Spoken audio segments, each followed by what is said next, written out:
And let me offer you a very warm welcome here to the Barony Hall, one of the university's jewels in the crown on our estate.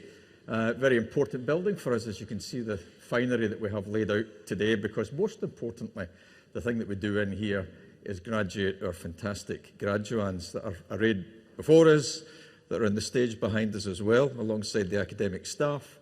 And in particular, it's to allow us to celebrate in front of the families, the friends and the supporters, which we'll mention in a little while. So we graduate on an annual basis around 6,000 people from this place every year.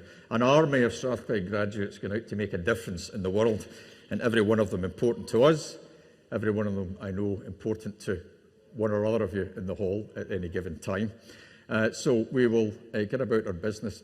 Today, in any way possible, is exciting because of the graduations. But occasionally we add additional pleasure for your experience, and that's when we honour the contributions to the profession, the contributions to society for very highly accomplished individuals. And I'm happy today to tell you that today is such a day where we're going to be honouring a friend and colleague of ours, and that's Sir Robert Lechler, who's on my left, about whom you'll hear a little bit more in a moment before we get started in the graduations. Once we honour Robert, we'll then start the graduation ceremony. Professor Debbie Willison will be reading folks' names out. And colleagues, you'll come across the stage. It'll feel like a very long walk, but it'll only be a few seconds or so. This thing before me here, as well as being a very handy, useful bit of social distancing, is a kneeler that we used to use for a graduate to come along, kneel here, and either the Vice-Chancellor or the Chancellor would cap them.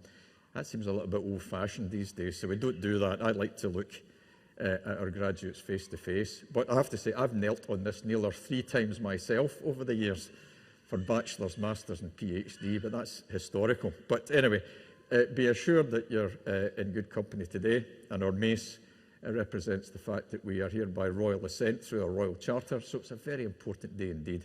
So with that, ladies and gentlemen, I'll declare that this graduation ceremony is formally open, and I will invite Professor Mandy McLean to tell you a little bit about our esteemed honorary graduate. Welcome and enjoy the next hour or so.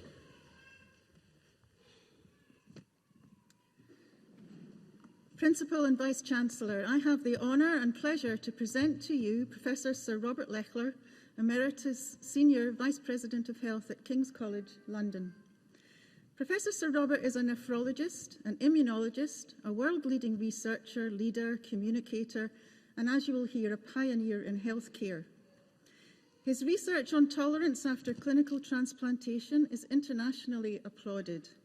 Amongst his many exemplary leadership roles, these include presidency of the Academy of Medical Sciences, trustee of the British Heart Foundation, and serving on the Mayor of London's Health Board.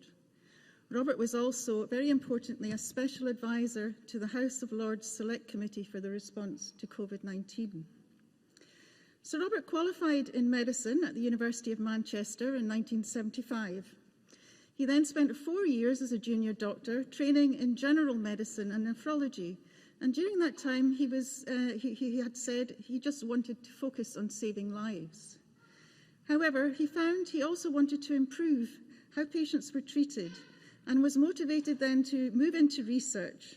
And he undertook a PhD in transplantation immunology at the Royal Postgraduate Medical School in London. With his PhD in the bag and research ideas still on his mind, he completed his clinical postgraduate training before receiving a prestigious Wellcome Trust Travelling Fellowship, which allowed him to work as a postdoctoral fellow in the USA in the Laboratory of Immunology at the National Institute of Health in Bethesda. Here, amongst other groundbreaking techniques, he learned to transfer genes of interest into immune cells. In 1986, he returned to the UK as a senior lecturer at the Royal Postgraduate Medical School. And during the next 2 decades, he mapped out the pathways of the immune response that triggered transplant rejection. And that needed to be controlled if immune tolerance was to be achieved. Sir Robert has national and international standing in his field of research. His research extends from mouse to man, and he has published over 300 papers in this research area. His work formed the platform for the Forum of Quell, a cell therapy startup biotech company that has launched its first clinical trial of genetically modified regulatory T cells in liver transplant patients. At Imperial, Sir Robert also continued to develop as an outstanding leader. He became Dean of Hammersmith Campus in 2001 and was subsequently appointed Head of the Division of Medicine in 2003. Robert became Dean of King's College School of Medicine in 2004. By 2005, Robert had been promoted to become the Vice Principal of Health at King's. He also chaired the Clinical Trials Expert Advisory Group for the MHRA, sat on the executive of the Medical Schools Council, and was a member of the Council for Science and Technology, the Prime Minister's Advisory Group on Science, for 5 years. Sir Robert is a leading advocate of fostering the partnership between universities and the NHS. And in 2009, as Executive Director of King's Health Partners, Sir Robert helped establish this partnership by bringing together 3 NHS Foundation trusts in London with King's College in London. His commitment to fostering these pathways of biomedical research from basic science through to clinical trials is also well illustrated by his campaign to have King's and Imperial joining UCL in London as full partners of the Francis Crick Institute. And this has been transformative and made the Crick Institute a world-class research hub, embracing translation from basic research discoveries into the clinic. In 2015, Sir Robert was appointed the President of the Academy of Medical Sciences. And over the 5 years of his presidency, Robert's passion and enthusiasm for the work of the Academy was clear. The fellowship grew and the diversity of the fellowship improved. Under his leadership, grant funding for our young researchers increased. A new leadership programme for young upcoming research stars was established, subsequently named Flyer. And this is all driven by Sir Robert's enthusiasm, vision and continued support. I personally know that the staff of the Academy were very fond of Sir Robert and his generosity of spirit. In 2012, Robert received a knighthood in the Queen's Birthday Honours for service to academic medicine. He has received many more accolades and awards than I can cover here. I would like to highlight, however, the award of the Novartis Established Investigators Award by the American Transplant Society, the award of the Stasi Prize in Transplantation, which he will receive in 2023, and the receipt of an honorary degree from Queen's University Belfast. So is there any time for anything else in such a busy life, you might ask? In 2020, the Academy of Medical Sciences commissioned a portrait of Sir Robert, and during its concept,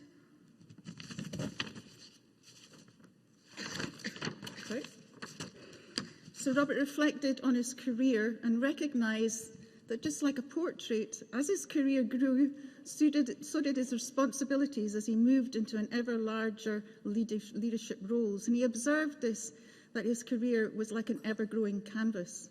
He humbly admitted, however, that being the outward-facing composure in the face of such pressure, he also has an introverted, quiet side. He's a chair of the trustees of the London Mozart Players, and he loves nothing more than to relax in the farmhouse that he and his Italian wife, Professor Giovanna Lombardi, restored in rural Umbria in Italy. And it is with great pleasure that we welcome Giovanna to the ceremony today. So it is here that he can relax with his family, away from the pressures of his career, and have the peace and mindfulness to sketch. In conclusion, through his research contributions and leadership roles, Sir Robert has had and continues to have a major influence in the UK biomedicine. It is with great pleasure, therefore, Principal and Vice-Chancellor, that, with the authority of Senate, I ask you to confer upon Professor Sir Robert Ian Lechler the degree of Doctor of Science, honoris causa. I create you Doctor of Science honoris causa. We are deeply proud of having you associated with Strathclyde, Robert, and many congratulations on a wonderful career. Thank you.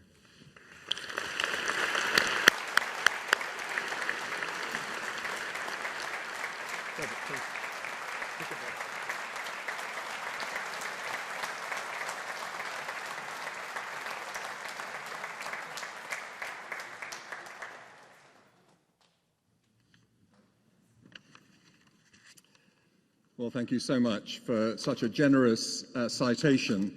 And it's truly a great honour to be awarded this honorary degree. And I'm quite delighted to become one of your graduates, not least because I'm a closet Scot, even though I live south. And that's in part because my family has a long connection with, I think, what is Scotland's second city, called Edinburgh. And that began when my great-grandmother was in the first ever intake of female medical students to Edinburgh University. That story didn't have a happy ending because halfway through her studies, she fell in love and followed her fiancé to India. And I got a copy of the letter that was written by the matron of this group of young women, pioneering young women, saying, "Utter consternation for the paltry reason of marriage, you're abandoning the cause." You can imagine how she felt, but you can also imagine the grey-haired old men sitting saying, "I told you so, you should never let women into medicine, they're too romantic." How times have changed. Then my grandfather qualified in medicine from Edinburgh University. My father qualified in medicine from Edinburgh University. So you might have thought there was a place at Edinburgh Medical School with my name on it. Maybe there was, but through a partially misspent youth, I didn't get the grades Edinburgh asked me for, and I went to Manchester, but I've tried to make up for lost time since then. But the most important thing for me to say today is congratulations to all today's new graduates. You're graduating from a great university. Twice, I think, the Times Higher Education University of the Year, Scotland's University of the Year, Queen's Anniversary Prize. You should really feel very proud to be graduates of this institution. Now, in anticipation of today, I did a little bit of historical research. I discovered some things that I imagine you know very well, namely that you were founded in year 1796 by a certain John Anderson. But your founder was an interesting man, and I want to mention 4 things about him that struck me as interesting and unusual, and then I'll link those to the present day. So first of all, he was a polymath. He was absolutely committed to different disciplines being managed simultaneously. So he was an expert in Oriental languages, but he was also an expert in the mechanics of steam engines. Most extraordinary breadth of interest. Secondly, he was committed to applying science to technological challenges. Thirdly, and I think unusually, he was very committed to public engagement and public education in science. And fourthly, and this one amused me, he was very much on the side of the students, so much so that in the early 1800s, the students of this university were protesting to Parliament because, would you believe, of the laziness of their teachers. Now, that I'm sure has no resonance or echoes with today, and indeed I can evidence that because you came 5th in the UK for student satisfaction in the 2021 National Student Survey, so congratulations for that. But if I can just link your founder to today in 3 ways. The first is that if you think about today's really big societal challenges, be it climate change, be it food security, be it health inequality, no one discipline is going to fix those problems on its own. We need transdisciplinary work if we're going to meet these challenges. And in my own field of medicine, that's absolutely essential. We need biological sciences alongside engineering, alongside social sciences. And the principal and Vice-Chancellor of this university, when we both sat on the Council for Science and Technology, had common cause in trying to make sure that happened. The second thing is his commitment, John Anderson's commitment to public engagement. That is something I think we do not put enough energy into, give enough attention to, and it's really important. Because particularly in my own field of medicine, where some of the advances that we're enjoying that have huge potential to benefit mankind also have ethical dilemmas. Just think about gene editing. Think about decoding the human genome and being able to stratify risk in children of subsequent long-term conditions in older age. These are big issues with big ethical dilemmas, and so we need to sustain a dialogue with the public, so the public really support what universities are doing and what the research going on in them is doing. The third and final thing about John Anderson was I think he's a man who absolutely played to his strengths. And so I've got one message for the new graduates of today, and that is discover what your personal strengths are and then match your ambitions to those strengths as you plot your career ahead of you. The people I've seen in my life that have been most fulfilled, who've achieved most and who've been happiest, are those who've managed to match their abilities and their ambitions. The corollary is also true. The most frustrated, unhappy people I've met are those who failed to make that match. Now, finding out what your strengths are is not always that easy. What you need to do actively, I would suggest, is find people whose opinion you really respect and solicit their views on what marks you out, what makes you the person you are, what your strengths are, and then take that and use that to help you choose the path in life and the path in your career you're going to take, and thereby, I'm sure you will have the impact on the world that the Vice-Chancellor just suggested you will. So, in closing, congratulations on graduating from this great university, and I wish you every success in your careers ahead. Thank you so much.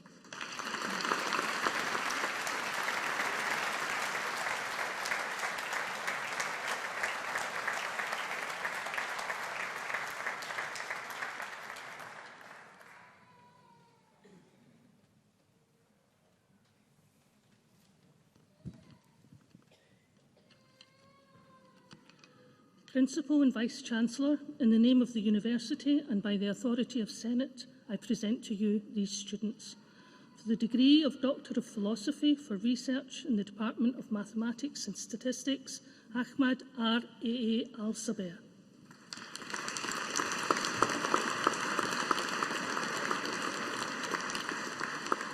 Hannah May Diet D'Ambrosio.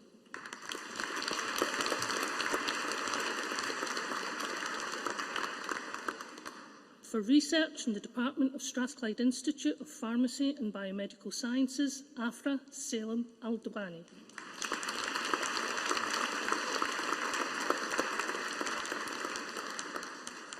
Hafiz Muhammad Arshad.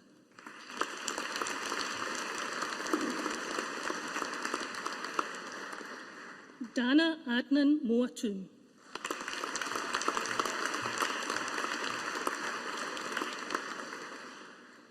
Natalie Ann Isabel McLean.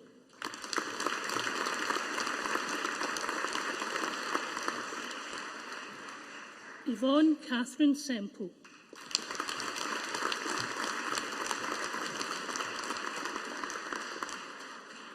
For the degree of Master of Research in Biochemistry and Molecular Biology, Constance Johann McFadden.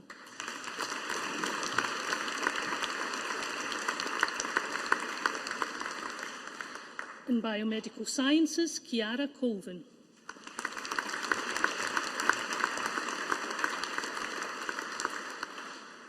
For the degree of Master of Science in Actuarial Science, Anderson Bell.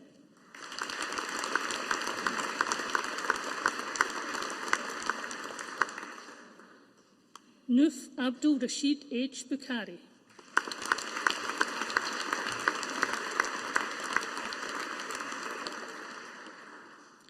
Cameron James Donaldson.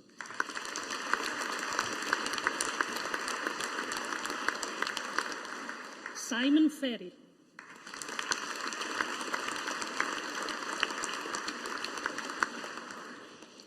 Matthew Logan.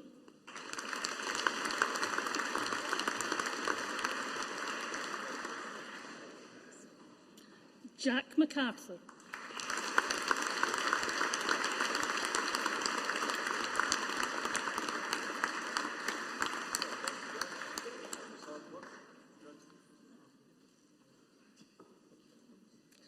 In Applied Statistics, Qadir Abu Ahmad.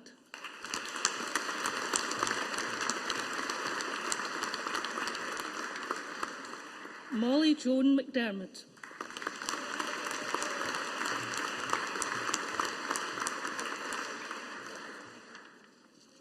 Feha Elamin Misara Mohammed.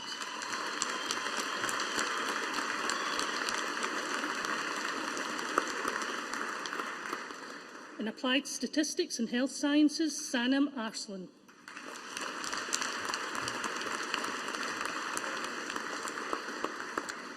Alison Dickey.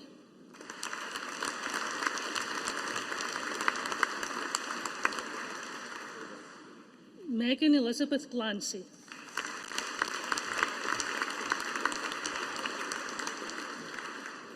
Claire Heyman.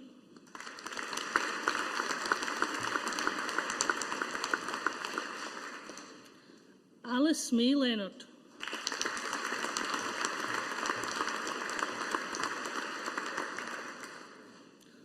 Olga Martini.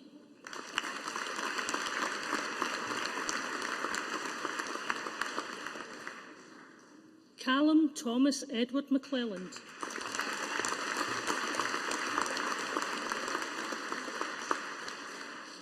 Abigail Lauren Prescott.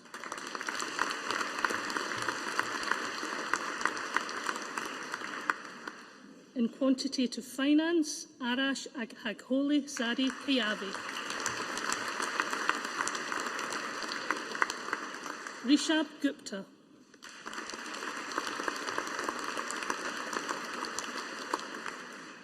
Adam Kincaid.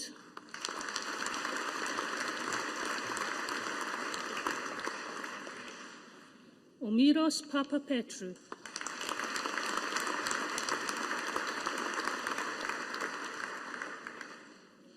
Panat Pratia Arongaruj.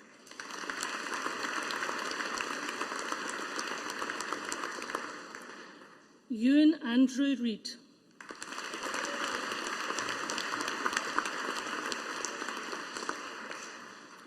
Tauzi Sheng.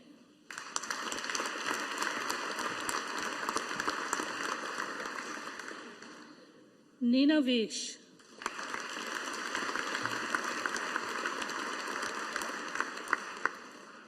In Advanced Biochemistry, Orad Mohammed A. Alal Adjalan.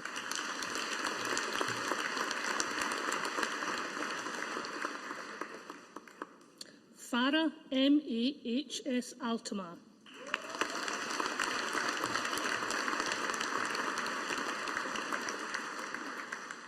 Liba Shirin Asif Ali.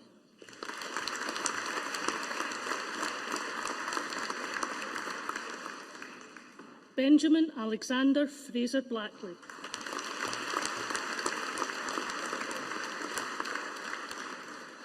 Cynthia Gopinathan Anith Kumari.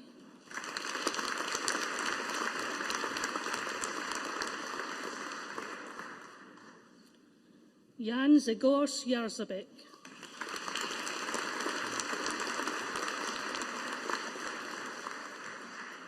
Irene Nikitha Nicholas Silva Kumaran.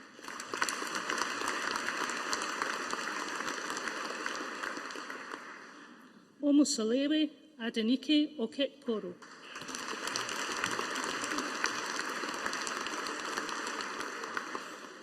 In Advanced Clinical Pharmacy Practice with Practice Certificate in Independent Prescribing, Katarzyna Barbara Novak.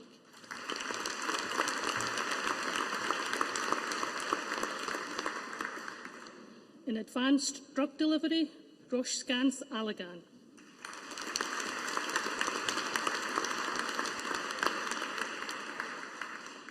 Zainab Muthana Hamid Al-Siryawi.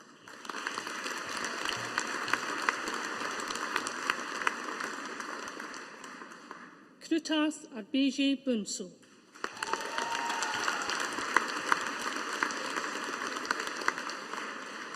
Sayamapriya Tampe Bindu Sayam Mohan.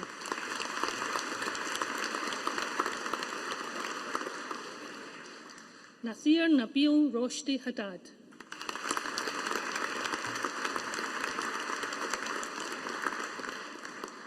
Lana Ibrahim Elias Hassan.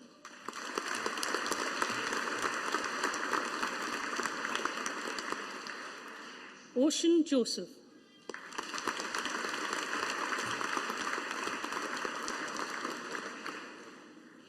Ashish Arvind Muglikar.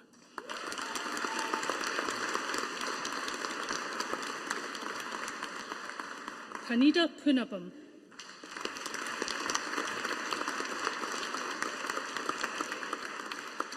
In Advanced Immunology, Abrar MMAH Aldawas Almuteni.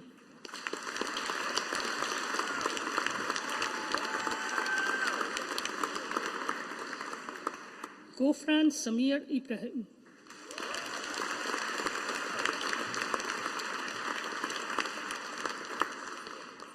Stuti Vivek Karyukar.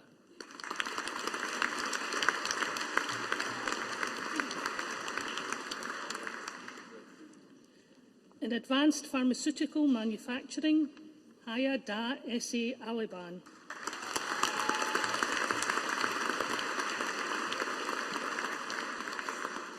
Pradeep Iramdan Ali Satyansa.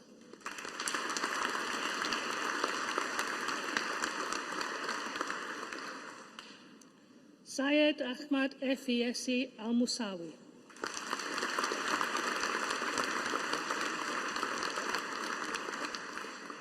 Anas AYYM Al Mudaka.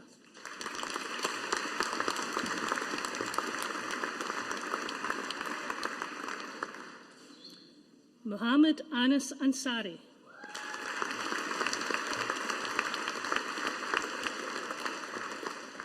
Mebin Joseph Babu.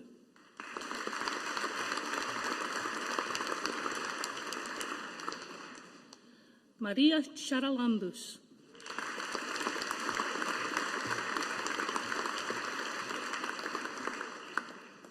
Akshata Mahesh Indore.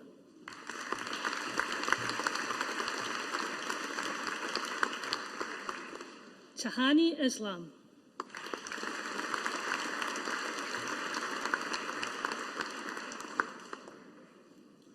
Ramin Raza.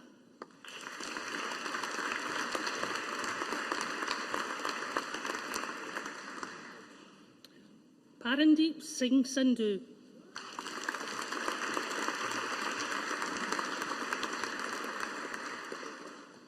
Purnima Suresh.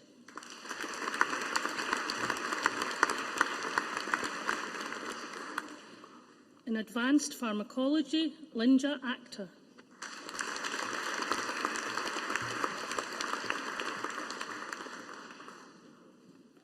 Mohammed Lotfi Amirush.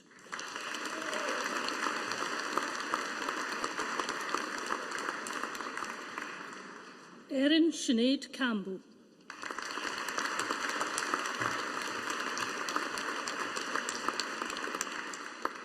Habil Juzer Harkani.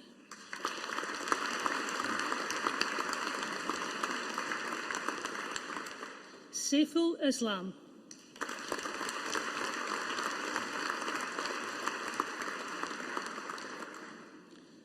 Emma MacDonald.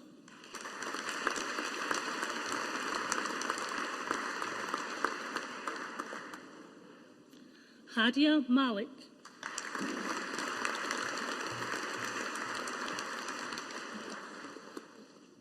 Charlene Ozichi Aludugile.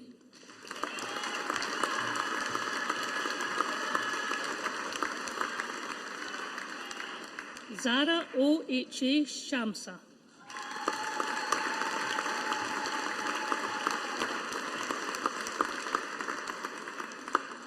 Taryn Wilson.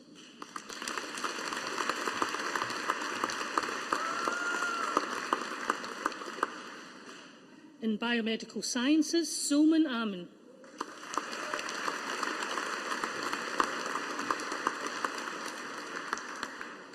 Olatokunbo Ifioluwa Ayeni.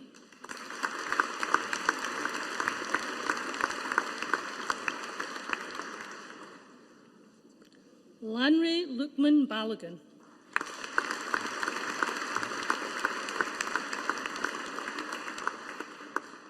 Yasmin Paula Crowley.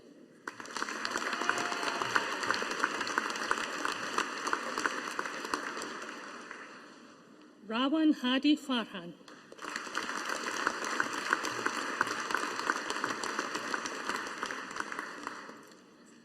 Ellen MacDonald.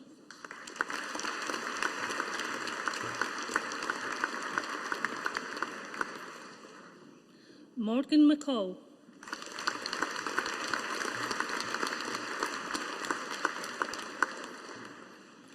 Ross Alexander Lawrence McDowell.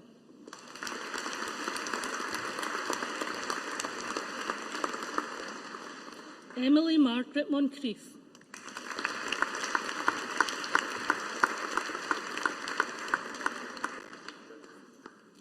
On Ki Ing.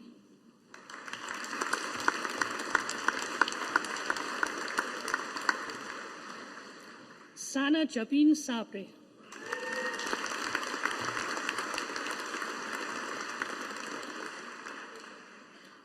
Dolon Samada.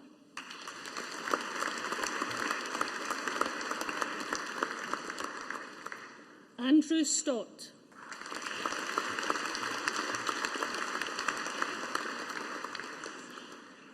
Joanna Toomey.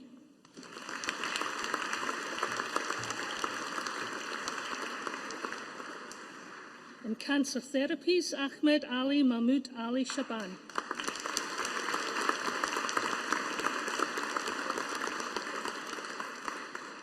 Michelle Helen Mary Croucher.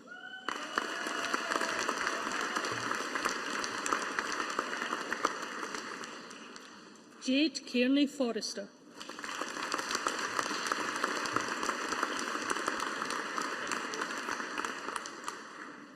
Rebecca Jane McFarlane.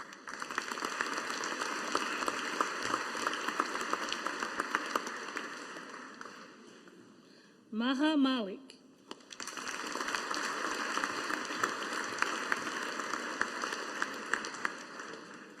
Abiya Eliza Matthew.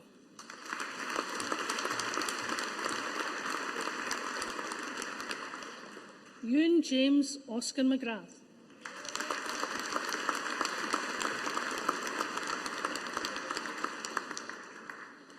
Callum Thomas McElwraith.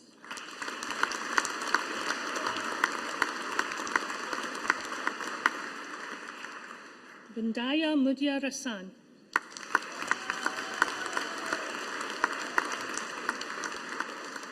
Stephen Muir.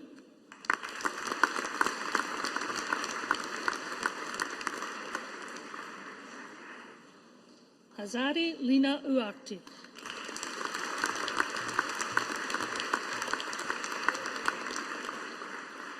Nicholson Gershom Thomas Raj Kumar.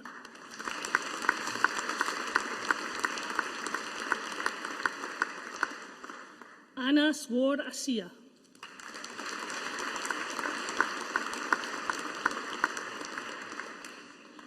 In clinical pharmacy, Mariam H.E.H.A.H. Al-Fil Akawai.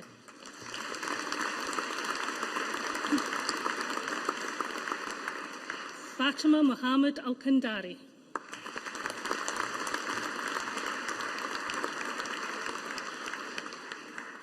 Wala Ali M. Al-Sanusi.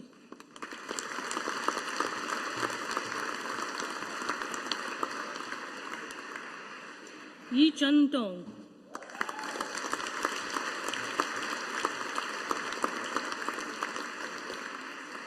Lojin A.Y.A. Kamal.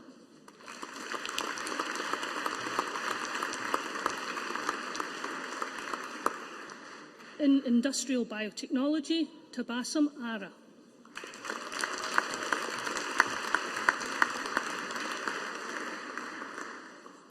Dishali Asrani.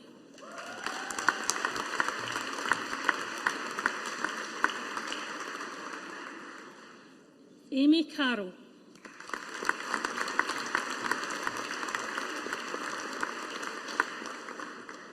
Rachel Louise Childs.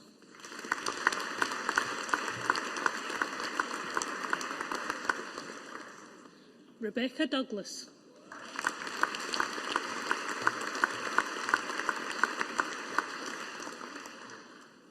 Eve Karen Hamilton.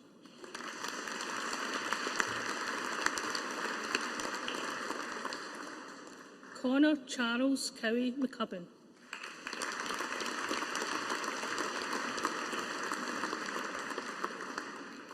Kirsten Morris.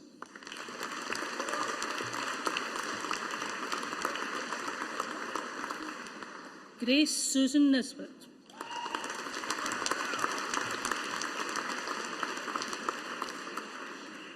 Charlotte Catherine Noble.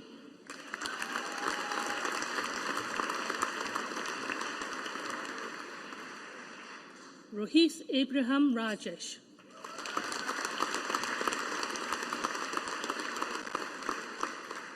Lawrence Rachel Rowan.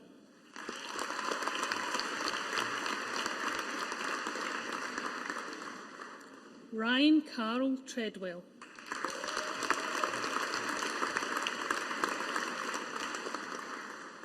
Ewan Wakefield.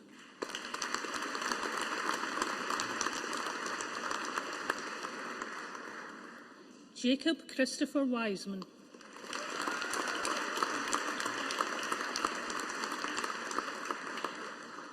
In molecular microbiology, Yasmin HAKGM Ali.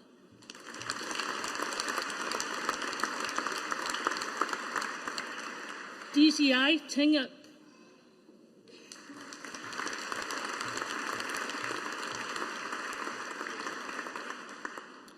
Arij Abdulbagi Obeid.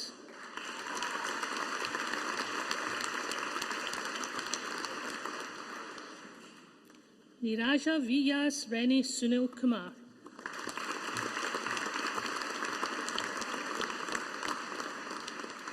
In neuroscience and mental health, Jonathan Reid Brannigan.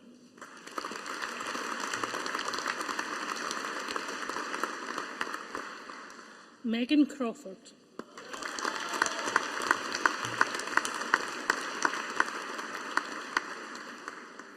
Rosario Finocchiaro.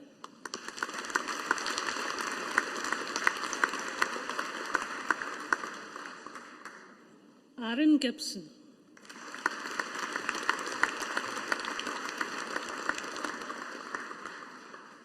Abigail Hatcher Davies.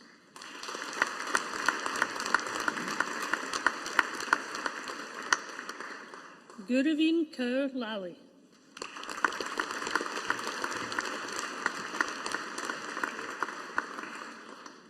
Jean Sophie Lombu Nzens.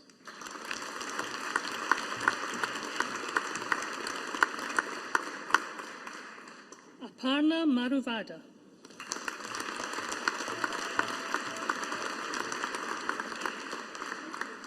Michael McCloskey.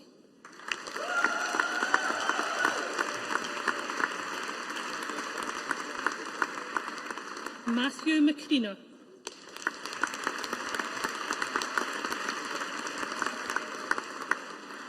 Dewar Wright.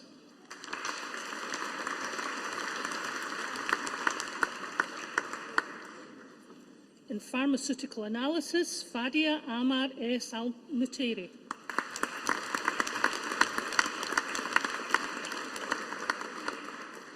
Fatma Mohammed Karim.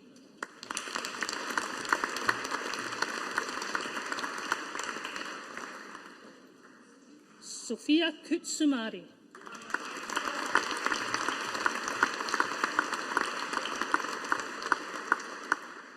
Dinesh Ranganathan.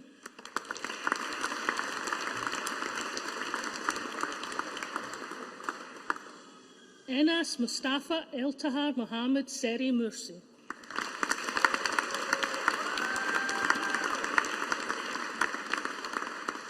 Satish Subhash Shiraz.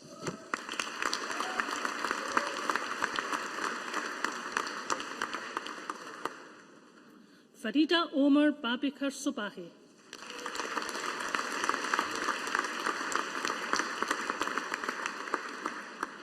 In pharmaceutical quality and good manufacturing practice, Martina Mary Callahan.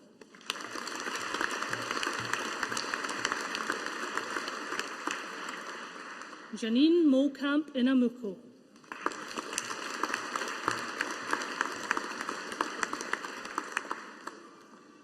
For the degree of Master in Science in Microbiology, Shelby Hillen.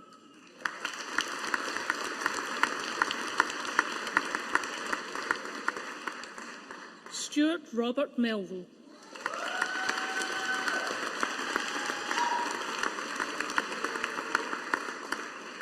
For the degree of Master of Pharmacy in Pharmacy, Marina Emanuel.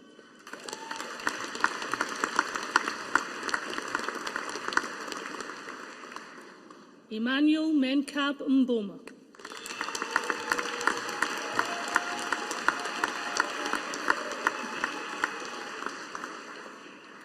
Darlene Martins Ube.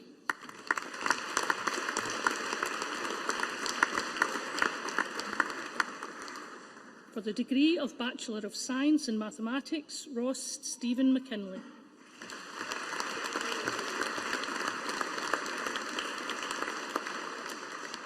In Mathematics and Physics, Erin Crawford.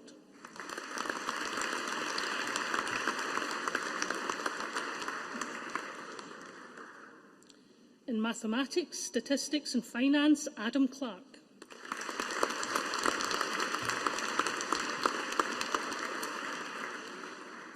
In Biochemistry and Pharmacology, Thomas David George Lithgow.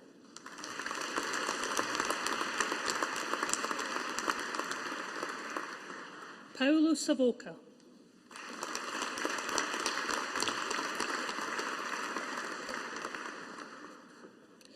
In Biomedical Science, Amber Cern Minhas.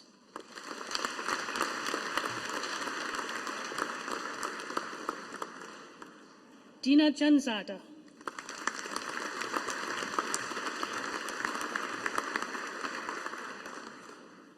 Elohim Olu Ida Malari Adeleke.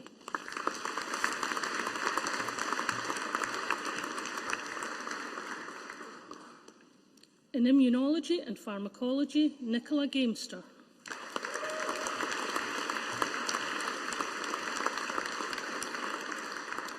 Erin Philomena Clancy Kerrigan.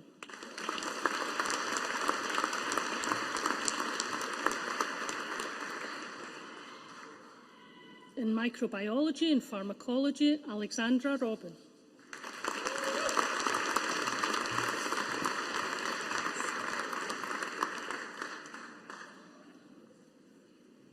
For the degree of Master of Science in Biomedical Sciences, Ikioluwa Ramat Adekoya.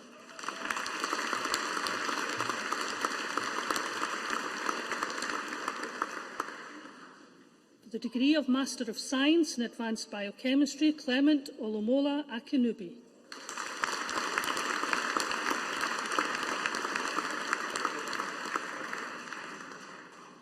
For the degree of Master of Pharmacy in Pharmacy, Wafa Mohammed.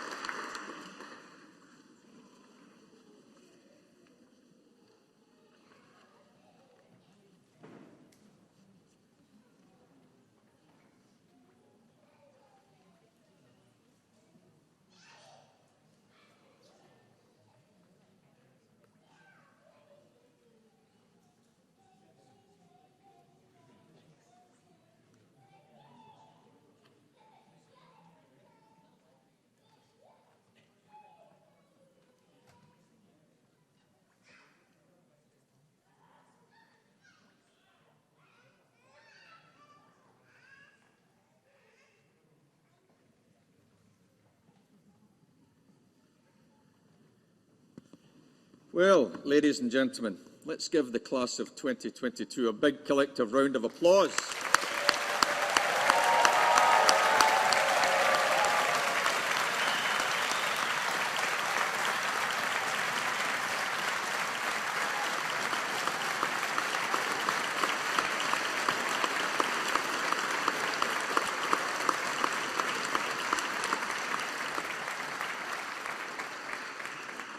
So, once again, ladies and gentlemen, and now to you, our Strathclyde graduates, let me reiterate our very warm welcome to this wonderful ceremony, a day that none of you will forget, because it marks the successful conclusion of many years of hard work, and now you've graduated in front of your proud families, your friends and supporters.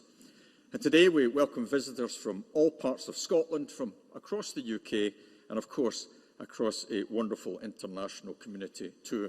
We're delighted to see all of you here to join in our celebrations.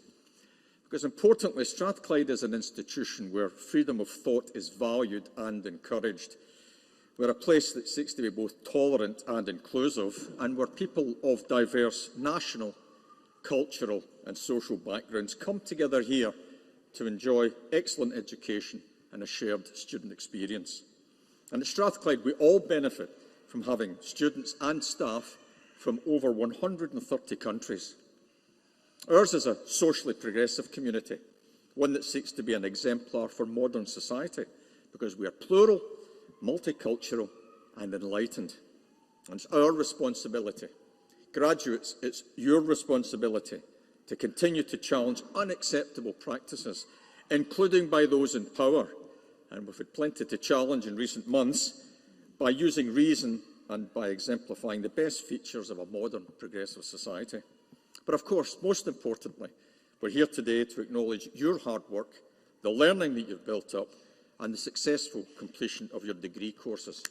This will be your passport to making a full contribution, not only to your career, but also to society, in spite of the flux and uncertainty that we currently face.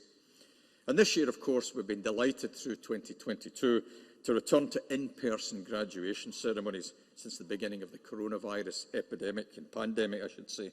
A global challenge which has had far-reaching impacts and unprecedented impacts in all of our lives. And the pandemic has challenged our health systems. It's impacted our economies, and indeed it has changed the way in which we work and how you have studied. However, it's also demonstrated what society can achieve when we work together. It has placed science, research and innovation at the forefront of finding the solutions to the challenges that we face. And indeed, as you heard earlier, it was science, universities and innovative industries that delivered vaccines for the COVID-19 virus in record time. And it will be science, engineering, innovation and education that will help us address other pressing issues, such as climate change. Almost exactly a year ago now, here in Glasgow, in November 2021, we hosted COP26, the summit of world leaders which came together to agree measures to minimise global warming and climate change. And we now anticipate the COP27 outcomes, the urgent need for action beyond the rhetoric. And I think Glasgow helped set the compass direction for that through the Glasgow Accord and the Glasgow Compact. Here, as a university community, we are acutely aware of our own responsibilities to reduce our impact on the planet. And that's why we've set a target to reduce our carbon emissions by 70% by 2025 and to reach net zero well before 2040. COP26 saw the world coming to our wonderful city, as well as us reaching out to show the very best of our thinking. I had the pleasure and privilege of meeting with John Kerry, the Special Presidential Climate Envoy, Alok Sharma, who is still, through this week, currently President of COP, although he'll pass over that honour next week. We had Michael Bloomberg here in the city, and we had the honour of hosting former US President Barack Obama here on campus, who came to speak with young people. And they chose Strathclyde because of the way in which we had hosted the Conference of Youth 2 weeks before COP happened. We had hundreds of young people from around the world who had their voice to be heard. They challenged leaders, they challenged my generation to help put to rights those things which we've been partially responsible for in the past few decades. Nonetheless, it was unthinking, unnecessary, but now we have the generation that you represent to take forward the need to find solutions. And when Mr. Obama was here, he came for us for the afternoon. We met him along with our students, and as he left the building, we had to be very secretive about him being here. But as the students know in particular, the power of social media means you can't keep a secret for too long. And as he was leaving our learning and teaching building, a gathering of many hundreds of people had come along to wish him well and to see him leave the campus. And he turned round and said two very important words as he left in his vehicles. And it was this: get active. And I repeat that to you today, graduates. Get active. Active in your careers, active in your lives, and whatever you do to make a difference, in whatever you choose to do, go ahead and apply yourself. As you may have gathered, I'm a son of the city of Glasgow. I was born here just on the other side of the Clyde in the shipbuilding community of Govan. And Govan's motto is nihil sine labore, or nothing without hard work. And I try to embrace that ethos every day that I come into this wonderful university. And I recommend to you that you take a similar approach in your future careers. Because today, you become Strathclyde alumni. And you're the latest of the university's torchbearers, just like those from many generations of graduates before you. And with all that you've successfully come through now, I'm sure you would agree that you could not have done this without the backing and encouragement of the community of supporters around you. And it's fitting that we acknowledge their part in the successful completion of your university studies. Our graduates, the university at large, owe them an enormous debt of gratitude. And as the first of my own family to have gone to university, indeed to this university, I know exactly what that support means. So, graduates, university staff, please join me in thanking these families and supporters for all they've done to make today possible. Thank you very much.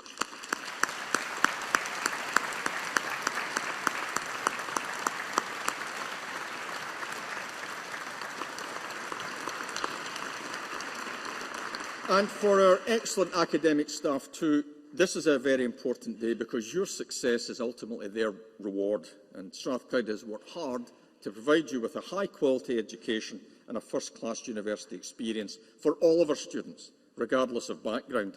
So let me now invite our graduates and those in the hall to thank our staff for doing such a wonderful job.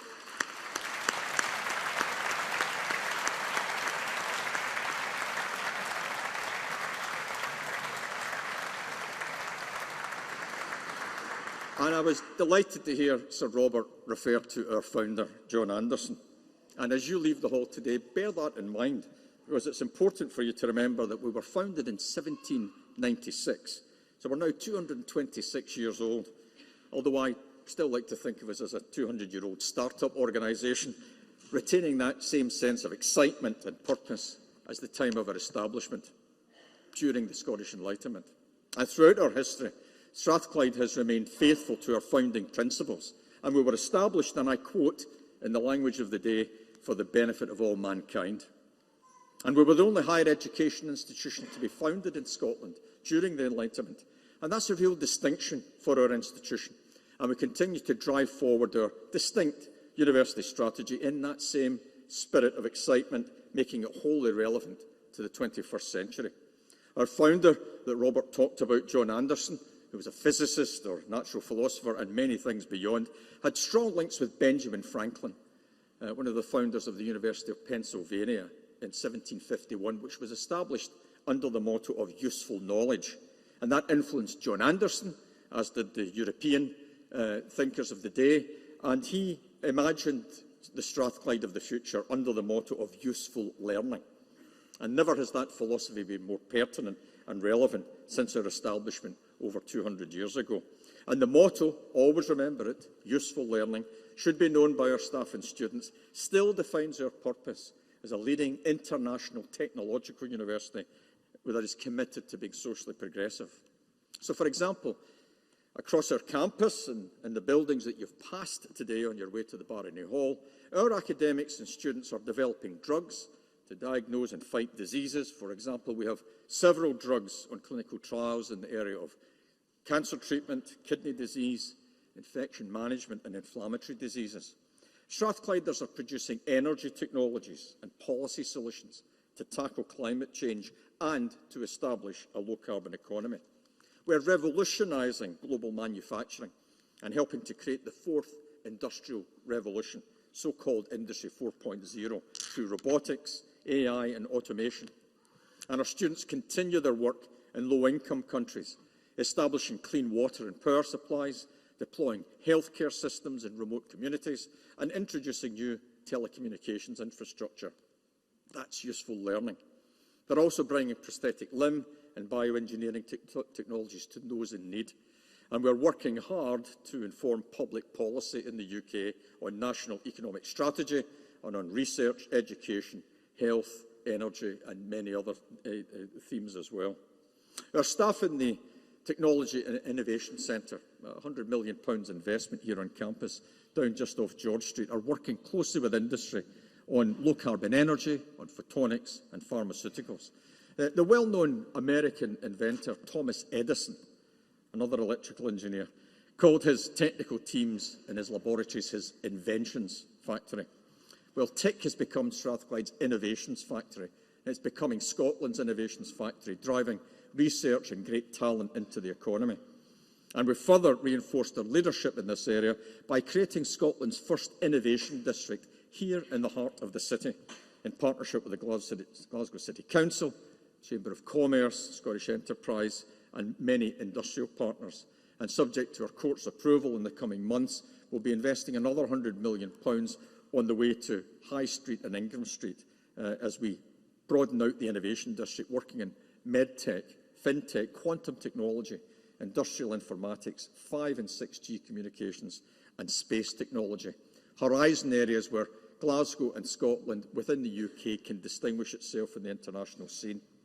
Of course, much of that investment has to be attracted. And just last year, you may have read that the largest philanthropic donation in Scottish higher education history, about the 6th highest in the UK, £50 million was donated by Dr. Charles Wang, a double graduate from Strathclyde.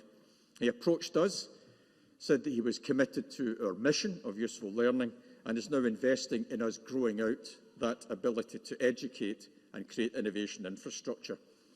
He is also the owner of Innova Medical, one of the lateral flow test organisations that we have got to know so well in the past 2.5 years. And Charles is now in the process of creating a foundation that will distribute £1 billion in the next 10 years. And I am sure he's not yet done with supporting his alma mater. I mentioned the innovation districts out at the airport, and as we're now mobile again, please have a look out the window to the north-east of the runway. You'll see a couple of large new buildings. One's got a large serrated roof. That's the National Manufacturing Institute for Scotland. We literally get the keys for that next month. And beside that, the Medicines Manufacturing Innovation Centre, with partners GSK, AstraZeneca, Rolls-Royce, Boeing and many others, taking what we know in this university and translating into pharmaceuticals, medical components, aerospace, transport and energy and so many more, making a nonsense of the fact that manufacturing has gone from these shores. In fact, if anything, Strathclyde is catalysing Scotland's ability to play at the highest level internationally. And with that commitment to useful learning, we continue to provide business and industry with the tools that they need to be more innovative and to promote economic growth. And that, of course, helps create jobs and provide us all with a quality of life that is both sustainable and healthy. But most importantly, and I'm sure all of you know this, we provide people with the opportunity to transform their lives and the lives of their families through an excellent Strathclyde education. And as I mentioned earlier, we still attract a large number of first-generation university goers. And that's some of the reasons why we've had a terrific sequence of independent recognition. And Robert, thank you for mentioning the UK University of the Year. That was a great rosette, as it were, for the staff to show the great work that they had done, sitting alongside what we do in research and education. And this talks about not just what we're achieving, but how we collaborate and operate as an organisation. So we try hard now to continue to drive our disproportionate impacts, principally, graduates, through all of you. You're our most important contribution to society. You that come here for an education, that leave here, I hope, energised, educated, and fit now for your careers and making a difference to the world. And of course, we also have highly effective ways through which we create and value impact by translating our knowledge to the benefit of society and for industry and our public sector partners. So we're a driver for sustainable economic growth. And the university sector, in Scotland alone, let me calibrate it, the Scottish Government invests about £1.2 billion per annum in Scottish universities. And in return, over £10 billion worth of value goes back into the Scottish economy. That's almost a 10-to-1 multiplier.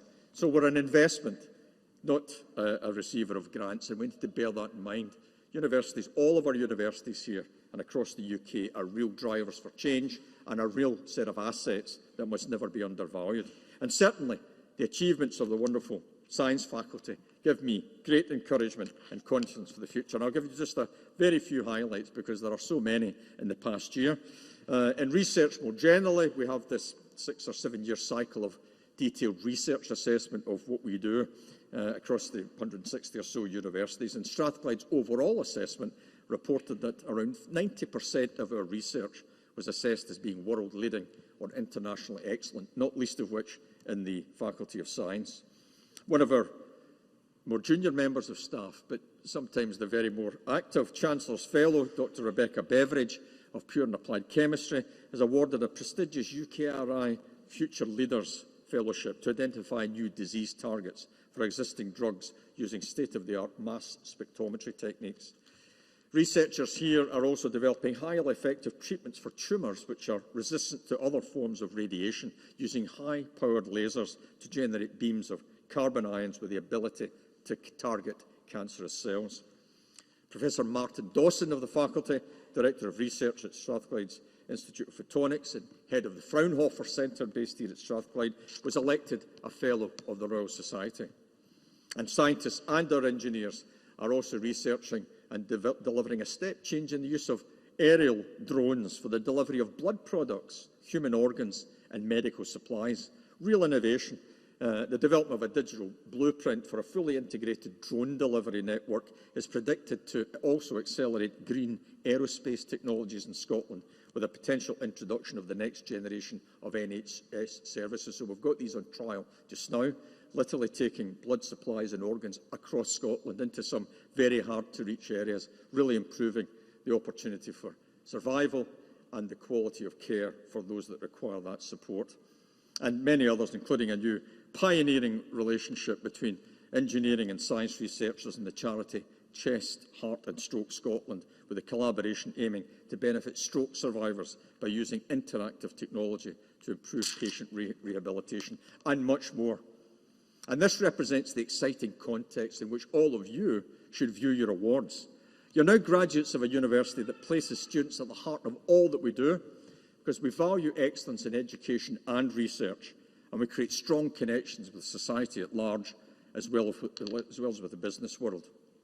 And the very best universities are heavily connected internationally, as well as benefiting from the community that's here in Glasgow. We reach out and are connected worldwide, and we are no different. We have many high-quality global partners, including in the United States, deep partnerships with Stanford, New York University and MIT, with strong links to University of Southern California and University of Waterloo in Canada. In China, we work closely with Peking and Tsinghua universities, as well as the Hong Kong University of Science and Technology. And we have a raft of strong ongoing European connections. In spite, in my personal opinion, the disappointment of Brexit, our role is to reach out and connect people, bring our students opportunities, share ideas, and embrace the European principles of collaboration and impact. And we will continue to do that regardless of the stormy winds and weather that we feel through the policymakers. But of course, our students also benefit directly from being part of an international community. This helps you emerge with the skills necessary not only for yourselves and for Scotland, but for you to play a full part in the world. And you've been exposed to the richness and value of different cultures and traditions. But most importantly, graduates, you leave here today understanding your obligations as global citizens. And with regard to our progressive mission, we remain, and I'm proud on behalf of my staff, the leading Scottish research-intensive university for widening participation in our programmes. Around 1,300 young people from the two most challenged quintiles in the Scottish society, communities that I come from, come here for an education. And over 500 of those come from the communities that face the greatest challenge. And in the same period, we've managed to achieve and retain the fifth highest entrance requirements in the UK, making a nonsense of the fact that if you open your doors wide to young people of ability from those communities, you must be lowering your standards. Not at all. If you make a commitment and you make a strategic resource allocation to that, then it can happen. You've been across the stage today now, graduates. Earlier this year, it's my privilege to be Chancellor of the Children's University. We had around 200 young people, aged 5 to 14, come across the stage as you've done, with their gowns on, with their mortarboards. And these young people come from challenged communities. They came here because they've been signed up for the Children's University. So that's a learning experience. So if they go to the Glasgow Science Centre, they get a digital stamp on their passport, their learning passport. If they go to the Kelvin Grove Museum and Art Gallery, they get a stamp. If they have a night class, they get a stamp. Those that fill their book will come here and get a bachelor's degree from the Children's University. If they stick on till about age 10 or 12 and do more, they'll get a master's degree. And yes, you've guessed it, Those that keep on till 14 will get a PhD from the Children's University. And that's what's coming our way, staff. Young people with PhDs before they get started, and they come along here, and very importantly, their mothers and fathers are in this hall as well, the vast majority of whom have never been across the threshold of a university, and they are made welcome because it reflects my family back to me when it was an unknown quantity for me too. And I also particularly enjoy those ceremonies because it's one of the few ceremonies where I get to look tall with these 5 to 10-year-olds. But the joy in that room, if we bottled it, it would be a new form of renewable energy. And that's what your university is about. Leading edge research, engagement, collaboration, and access to education. And you should be proud of that because you're a key part of it. So let me conclude by characterising your university in 2022. I would describe us as remaining distinctive, having ambition, focus and momentum, and we continue to work with the necessary agility and commitment to absorb the continuing challenges in our sector and, of course, the political and economic turmoil that we're facing in society today, not only in the UK but across the globe. It's a great privilege for me to lead this great institution with the superb support I get from my executive team as well as from our broader community of academic, professional services and support staff. And I firmly believe that our founder, John Anderson, that Robert spoke so well of, he would recognise that what we are doing today is the realisation of what he sought to establish during the Scottish Enlightenment, namely useful learning. And we now seek here at Strathclyde, in our modern society, to be an agent for positive change here in our city, in Scotland, across the UK and the world stage. And to all of you here in the Barony Hall today, I am sure that 2022 can truly become a vintage year. You've shown great resilience and maturity in all that you've done, and we're very proud of you. And with that in mind, and as you leave the hall today, bear in mind you're now joining a community of almost 200,000 individuals around the world, Strathclyde alumni. And remember that whatever you do with your degree, and whatever you decide to pursue your career, truly useful learning means that you apply your knowledge for benefit of others, make a positive impact for yourselves and the communities that you belong to. Please respect diversity, value freedom of expression and thought, and reach conclusions and resolve disputes through reason and tolerance. These characterise the core values of your university. And finally, to today's celebration. We're all here to mark the fantastic achievements of those who have been awarded their degrees. On behalf of the university, I would like to extend my sincere congratulations to every one of you and wish you every success in your future careers. Please stay in touch with us. Let us know about your progress. Well done, and please enjoy the rest of this very special day. Thank you.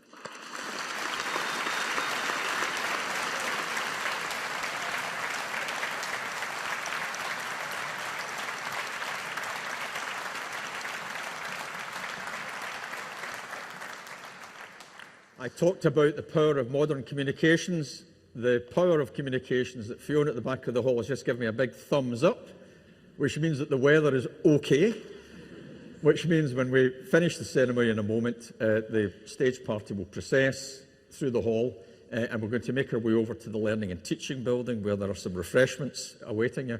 And we have an opportunity for you to relax and for us to have a conversation with you. So with that, colleagues, I hope it's been as enjoyable for you as it has been for us. Well done again to the graduates. I will now declare the graduation ceremony closed, and thank you very much, and I'll ask you to be upstanding. Thank you.